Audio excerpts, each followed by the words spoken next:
almost every year that they've had it since, I'm going to say 05, 06, because they've had it for quite a few years. And it's probably the premium reenactment that is available in the whole northeastern or the eastern portion of the United States. And being that this is the 75th year, or 70th year, I'm sorry, 70th year, it's bigger than big. Do you get tired of losing? No. No. Do you ever think one year, let's get together, man? Well, see, there's different things. This is a living history public battle. Right. Okay, in a public battle, generally the Germans lose because, well, they did. Okay, but then you have just straight living history where there is no battle, and then you have what's called a tactical scenario. In a tactical scenario, whoever wins, wins. So it's quite an interesting hobby. It's expensive. Yes, we do shoot blanks at each other, but we like to do it safely. A lot of these guys are our own personal friends. And even in the GI Corps, there's guys up there that are my personal friends, and if I'm going to be shooting a blank at them, I want to make sure that they're not hurt. Well, every German soldier in World War II carried with them a Zeltbahn, triangular shelter quarter. They used it as a raincoat, and they would put them together to make tents. This is 8 Zelts right here. And that would technically be for a six-man tent with 2 men on guard duty. You do 4. Okay. You set up 4 Zeltbahns, and there would be 3 guys sleeping in it with 1 on guard duty.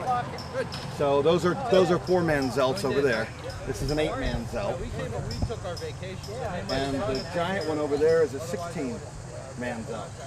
So it's got 16 different soldiers' Zeltbahns. But the American soldier carried a raincoat and a tent half. And the tent half was worthless except as a tent. The Zeltbahn was waterproof, so it was a raincoat. It was camouflage, so it would hide the soldier in combat. So it was much more versatile than what we carried, than what the Americans carried, excuse me. I guess I'm German. The flag is a Panzer flag. They would put that on the tanks so that when German airplanes came by, they would recognize that it was a German tank and not bomb them or strafe them. So that goes on the tank. It's an MP-44, Sturmgewehr. It's an MP-40, 2 different German weapons from World War II.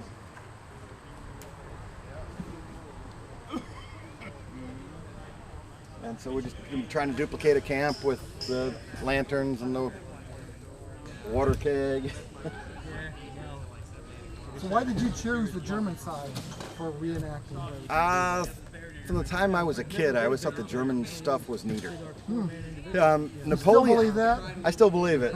Napoleon said, give me a box of medals and I can win any war. And Hitler believed the same thing. He gave women badges for having kids. He had medals for everything. The Germans wore leather Y-straps in combat. Everybody else was using canvas, but they wanted them to feel like Roman gladiators if they were wearing leather. So they had leather belts, leather straps. You can hear the leather creaking as you're moving. They wanted the soldiers to feel like they were just really top of the line Roman gladiators. And their stuff is neat, but impractical. Like the Germans had 2 motorcycles in World War II. None of the parts interchanged.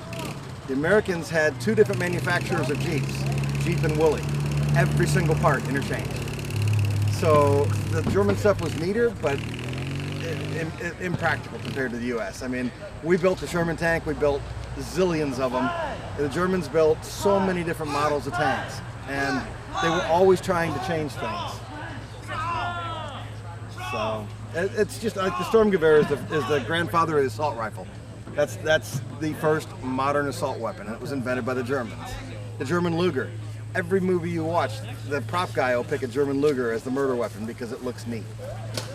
So I don't believe in any of the ideology, neither do any of the other reenactors. It's not allowed. If somebody sneaks past, gets in that does believe in it, they're booted out. So I don't believe in any of the things that the Germans believed in World War II. As far as master race superiority or anything else. So from the historical standpoint, it's important for people to know, remember. That is. Like I say, if we don't remember it, if we learn it. Yep. Well, it's a 1943 German field kitchen called the goulash cannon. It's the Grosse, which is big. Grosse is big in German. Feed about 250 troops. It's got a coffee boiler on one side, a brat boiler on the other, and then the main is a big stew pot. And it's a pressure cooker. And this would have been horse-drawn, would have had a limber, a team of horses. And the Germans typically like to give their men in the field at least one hot meal a day. Big morale builder. Pretty good? Germans ate pretty good, mostly fresh food and stuff. Problem is, if there was no fresh food available, then they were a little bit more in trouble. The Americans had C rations and K rations. I mean, they ate out of cans, and the Germans also had some canned good. But for the most part, they still traveled on their stomach, just like World War I. They kind of brought provisions in. They had baking companies, baked bread for them. So yeah, they ate a lot better when things were good than the typical anybody else soldiers. What about this one over here? Now that one is actually Gross Deutschlands. That would have been a later one. It has pneumatic tires on it, so it could be towed behind a vehicle, a car or truck. Very late war. They cut out some of the amenities on the other ones. It doesn't have like a brat boiler. It basically consisted of a coffee pot and a big stew pot. And the Germans ate a lot of stews and things like that.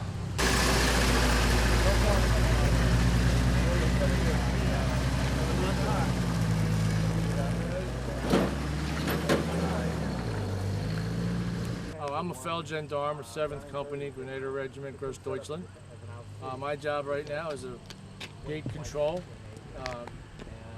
take care of entry and access to the site, making sure folks get in and out safely, follow the rules of the park, give direction to where the folks are going to be camped, and generally provide guidance to anyone. Make sure we're keeping people safe. That's my job today.